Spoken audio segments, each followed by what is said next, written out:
ওনারা না জেনে না বুঝে, আমি যখন 5 বছর সবার কাছে ভালো ছিলাম, কিন্তু 3 মাসে একজনের কথায় আমি সবার কাছে খারাপ হয়ে গেলাম।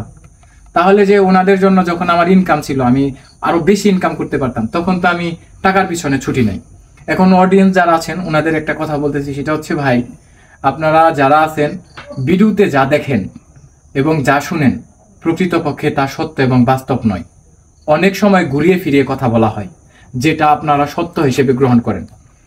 আর আমাদের হাদিসে একটা কথা আছে যে এটা যে সত্য যদি উহুদ পাহাড়ের নিচে চাপা থাকে, সেটা এক সময় বিস্ফোরিত হবে, প্রকাশ পাবে, এরকম আছে না?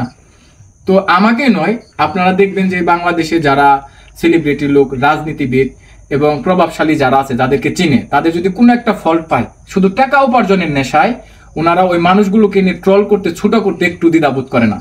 আজ আপনি যাকে ছোট করছেন, আমি যাকে ছোট করছি, আগামী দিন আল্লাহর তরফ থেকে আমাকে সবার কাছে ছোট করে দেবে। এই জন্যই বলবো কাউকে ছোট করবেন না। 15 তারিখে বিয়ে করছি, আজকে 3 তারিখ হলে 18। আচ্ছা, আমি প্রফেশনে এইটা তো এটার উত্তর দিচ্ছি ভাই।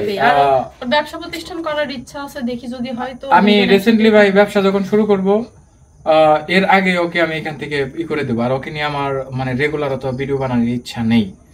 আগে উনি প্রথম পোস্টটা আমাকে করতে বলছিল যে ও শুধু এটা যাচাই করার জন্য যে আমি তাকে আমার জীবনে ব্যাক নিতে চাই কিনা, কিংবা তাকে আমি এখনো ভালোবাসি কিনা, সে যেন দেখে আমরা বিয়ে করে ফেলেছি।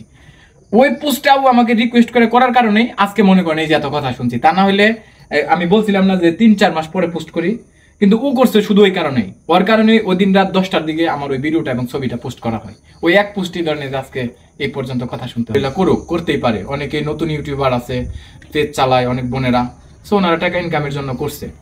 কিন্তু ও একটা মেয়ে মানুষ ভাই, ওরে নিয়ে আমি ভালো আছি। যখন ওকে ভাই ছোট করে কথা বলছে, যেহেতু সে আমার ওয়াইফ, তখন আমার ভাই খুব কষ্ট লাগছে, অনেক খারাপ লাগছে। কিন্তু ও বারবার বলছে আমি কেন স্টেপ নেই না। স্টেপ এই কারণেই নেই নাই ভাই যে সবাই সবার মতো থাকুক, ভালো থাকুক। আমি এখনো বলি, মন থেকে দোয়া করি এবং বিয়ে করে সংসারী হয়ে যাক। সকলের জন্য দোয়া রাখতেছি, কারো প্রতি কোনো অভিমান নাই। আমার দুনিয়াতে যা কিছু আছে সবই রিয়েল। আচ্ছা, যেমন প্রথম আমাকে জানতো আমি 5 ওয়াক্ত নামাজ পড়ি, কিন্তু ভাই রেগুলার 5 ওয়াক্ত নামাজ পড়তে পারতাম না। ওরে জিজ্ঞাসা, সত্যি কথা বলে দিব, জিজ্ঞেস করেন। তার তো 18 দিনের এক্সপেরিয়েন্স। আপনি 18 দিনের এক্সপেরিয়েন্স জিজ্ঞেস করেন যে আমার কয় ওয়াক্ত নামাজ পড়ি কিনা, বলে দিই। তো ক্যামেরার পরে যে আপনি বললেন ক্যামেরার সামনে যা বলছেন এটা সত্য না, 100% সত্যি না, কিন্তু আসলে ক্যামেরার পিছনে কি আপনি কি করেন? বিষয়টা হচ্ছে, আমরা সিনেমার যারা নায়িকা, নায়ক কিংবা ভিলেন যাদের দেখি, তাদের চরিত্র ওইরকম থাকলেও মূলত বাস্তবিক ক্ষেত্রে ওই ধরনের চরিত্র না, ওনাদের ডিফারেন্ট। মানে আপনি বলতেছেন আপনারা যেটা দেখাচ্ছেন তার চেয়ে আরো বেটার ভালো, আপনারা মানে বেটার ভালো ক্যামেরার পিছনে? অবশ্যই ভালো করার চেষ্টা করি ভাই, ইনশাল্লাহ চেষ্টা করব। এবং আমি নিজেকে প্রমাণ করার জন্য অনেক সুযোগ এবং সময় আছে ভাই, আমি অবশ্যই ভালো কিছু করে দেখাবো ইনশাল্লাহ। আপনি একই বেশি ভালো ছিল, স্বামী হিসাবে আরো ভালো। আর আর কি বলবো, ভাই বয়ফ্রেন্ডের সময়কালটা একটু বলে দেই। ওর সাথে আমার রিলেশনের কারণে নাকি কিংবা পরকীয়ার কারণে নাকি ডিভোর্স হয়েছে। ওনার সাথে আমার কিছুই না, ওনার সাথে পরিচয় হয়েছে 2 মাস, 2 মাসের মধ্যে দেখা হয়েছে 3 বার। 3বারের মধ্যে লাস্ট দেখায় ঝগড়া করছি। ঝগড়া করার পরে মনে করেন আমার বিরক্ত করার কারণে কেন্দা যেদিন ফোন দিছে আমার কাছে আসতে চাই, ঠিক তারপর ওই দিনের 3 দিনের দিন মনে হয় বিয়ে হয়েছে, তাই না?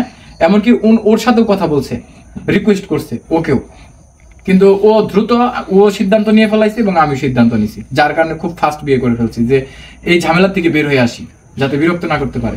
কথাবার্তা অনেক ভালো, নামাজ কালাম পরে, সব মিলে তো ভালোই।